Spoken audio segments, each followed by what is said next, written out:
Hello, everyone. Welcome back to another election prediction. This time we're doing the 2024 House map prediction.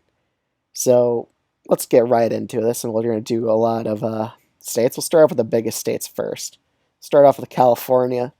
So California's third is probably going to be lean Republican at this point. The 13th and the 22nd with higher Democratic turnout, it's really not going to be a race with the Republicans. John Duarte barely won last time. With higher Democratic turnout, he's probably guaranteed to lose. Valadao is not going to get so lucky. It was such a low voter turnout in this election, too. That's why he lucked out to a victory. Again, he's probably doomed as well. Mike Garcia, he's the one Republican who probably has the best chance out of those three. But again, he's pretty much in a D plus 12.4% district, even though he won by a likely margin last time. It was very, very low voter turnout.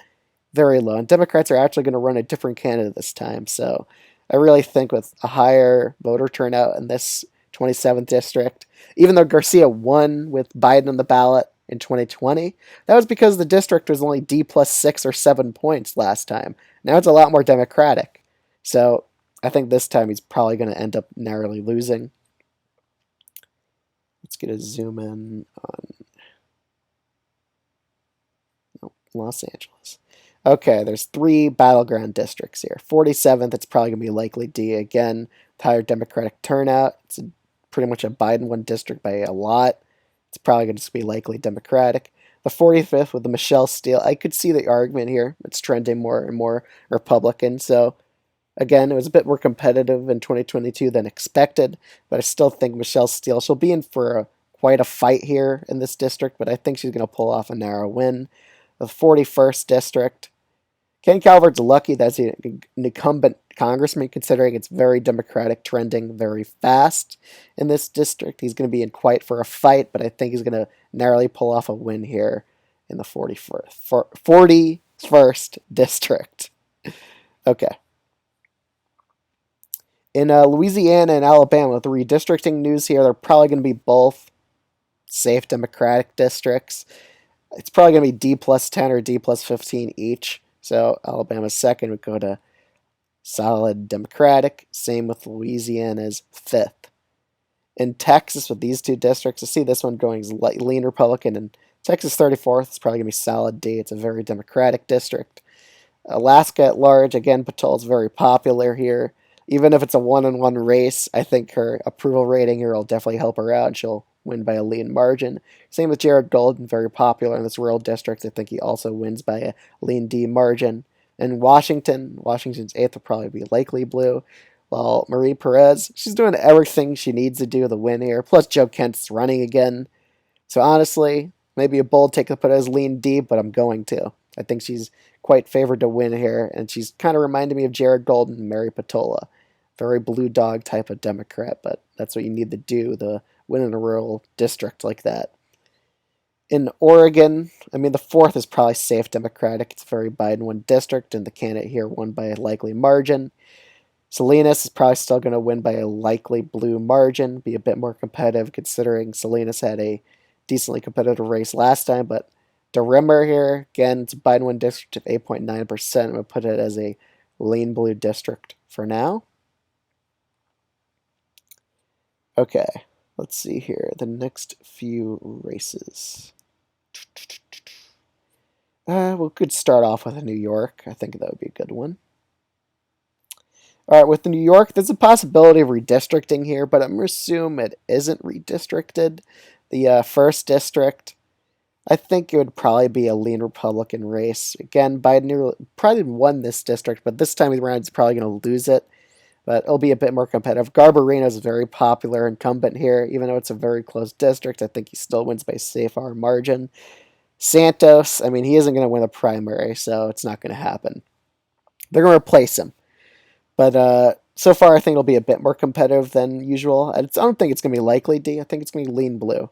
D'Esposito, I mean, you couldn't be more dead on arrival than him. 14.5%. That's just terrible for him because, again, it's a very Biden one district, very solidly Democratic. The best he's going to get is likely blue. It could even be safe, honestly. And with the upstate districts, the 18th is probably going to be likely blue because, again, Pat Ryans will do a bit better here. but you have more favorable environment considering more Democrats would actually turn out and vote up here. The 22nd, Williams is acting way too Trumpy for this district, which is a pretty much a likely blue district. Again, he's going to be in fight for his life. He's probably definitely going to lose here. The 19th, Molinaro has the best odds out of any Republican here. It's a by-one district, 4.6%. And in upstate New York, they do like to ticket split a bit, so I think he's going to be fine, but it's going to be a bit more competitive. Tilt Republican. Lawler, I really think he has a, even though he's acting quite bipartisan in Congress, I think it's going to be a very competitive race, but it's a by-one district of 10 points. Especially if the redistrict, he's probably definitely gone. But for now, if the district stays the same, I say tilt Democratic, even though he's leading in some polls. I expect Democratic turnout to wipe him out. In Wisconsin, let's do Wisconsin, North Carolina, and Ohio, because those are the states that are probably going to get redistricted for sure. So with Wisconsin, Democrats control the Supreme Court here. They're going to redraw the map. Wisconsin's first going to be made into a likely blue district. They're going to split Milwaukee into two parts here. They guarantee a likely blue thing, a likely blue seat. In the third district, it's probably going to be lean Democratic. It's probably going to be a Biden one district of 4%. While the eighth, it's probably going to be a lean R district. But considering incumbency advantage, I'm going to bump it up to likely Republican. Okay. North Carolina. Again, with the Supreme Court ruling in Alabama and Louisiana, I do think that impacts the Republicans' decision on the first district. I think they leave Don Davis alone for the fear of a Supreme Court ruling that would break up their gerrymander really badly. So I think it's going to remain a lean blue seat. But for these other three districts, the Democrats here aren't so lucky. The 14th will probably be made a likely Republican one, 13th likely Republican, 6th likely Republican. So they get rid of 3 Democratic seats here still. Ohio is probably going to have a minimal change map. So they're probably going to keep the districts relatively the same. Maybe they'll throw in like a likely Republican district somewhere in here. But the first will probably be likely blue. They might even shift it to safe Democratic by over 10% if they redraw the maps. The 13th will probably be lean blue still. Same with Ohio 9th. Probably be lean blue. Marcy Kaptur will probably hold on again. Okay, other districts. With the Iowa, I think Iowa's first will be lean Republican. Same with Iowa's third. Illinois 17th. It'll probably be lean blue, be a bit more competitive. Indiana's first, likely blue with higher Democratic turnout. Nebraska's second, Don Bacon. He nearly lost last time, surprisingly. And with this district having a lot of Democratic trends, I think he might be a bit cooked in 2024. I think the Democrats have a really good shot at getting him out of office. So for now, lean D.C. In New Mexico's second district, again, Democrats gerrymandered pretty well here, so they're probably going to win this district. Nevada third, again, Democrats gerrymandered very well in Nevada, so they're probably going to get this seat no matter what. In Arizona, sixth, I think Cisco maybe barely wins just because of let's take a look at how partisan it is. It's a very close district. Biden narrowly won it. But the thing is, he does have a bit of an incumbency advantage. Unless Biden wins Arizona by like 3 or 4, maybe like 4 points or so, that would knock him out. But even then, it's a bit of a stretch. Still be decently competitive, but I think he narrowly pulls off a win here. But Swihart, he wouldn't be so lucky. He barely won last time by the skin of his teeth, 0.9%. I think this seat is a very favorable Democratic flip. All right, we're going to go to Colorado next. Oh, not Connecticut, Colorado. Okay, the 8th district's probably going to be lean blue again. A lot of trends going well for Democrats here. And Lauren Boebert, she's not acting moderate enough to win this district. And there's a lot of Democratic trends in this district, meaning Biden really might have a shot at flipping this district. And with a decent Democratic candidate here running against her in a rematch, I think she's not going to be the favorite. I think the Democrats actually flip her district and oust her from office. In Montana, I would like to call it the John Tester effect for the first district. I think Tester would get enough split-ticket voters to actually get Ryan Zink defeated here in this district. Considering how well Democrats did in 2022 in Montana's first district, I really think they'll get a luck out into a victory here just because Tester will boost Democratic turnout in the state. Plus, Montana loves a ticket split. Montana second, probably definitely likely Democratic. Let's see. We got Virginia left, Pennsylvania, Michigan, Connecticut. Well, the Connecticut district right here, it's really not going to be super competitive. I think I'll put it as likely blue for now. Let's head to Michigan. There we go.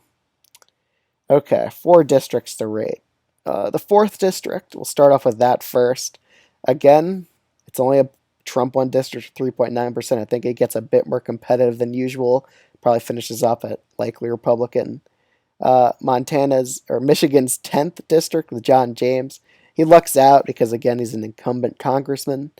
But last time around, Democrats almost won this seat without putting much investment into it. But again, I think he'll luck out to a win there. He typically overperforms in elections. Michigan's 3rd district, it's pretty much probably going to be a safe Democratic seat by this point. Incumbency advantage, Biden wins seat of 8.5%. Really don't think the Republicans have a good shot at winning there. Even Dan Kildee's district, I think it's going to be likely Democratic. He overperformed quite a bit here, won by 10. And I do think he'll get a lot of independent voters, just like last time on his side. So again, he probably wins by a likely blue margin. Slotkin's seat, I think even though she's not running here, she's running for Senate. I think this will be a narrow Democratic hold. Again, Republicans could flip it if they still make Michigan quite close. But again, I think Michigan's probably going to trend more Democratic in 2024 than Republican, just because of the trifecta in Michigan.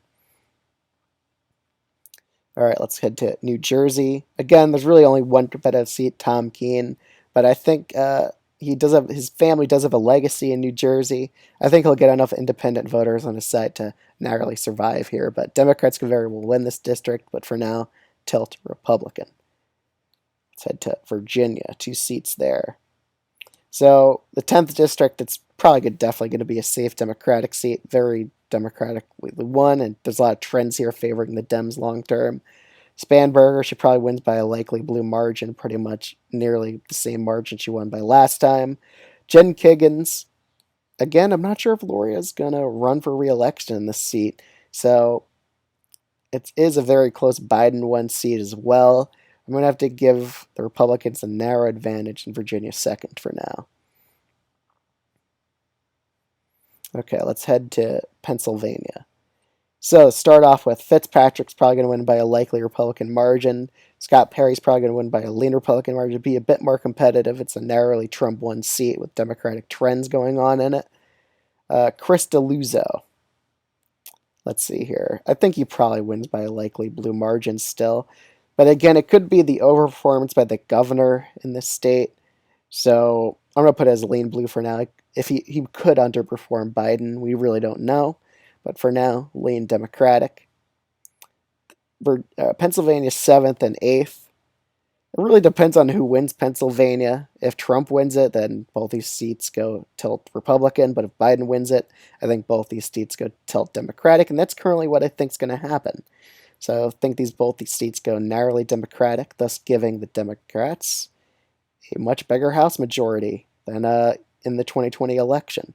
So they get 226 seats, the Republicans 2 and 9. That's mainly due to gains in Alabama, Louisiana, getting those redistricted states in favor of the Democrats, especially also with definitely a redistricting in Wisconsin helping out the Dems, and a potential redistrict in New York could help them gain 2 more seats here, thus making it more and more likely that they capture a House of Representatives back. So again, it's a very uphill battle for Republicans to win control of the House. It's getting more and more unlikely for them in the future. But that's my 2024 House map prediction. I'll see you guys in the next video. Bye.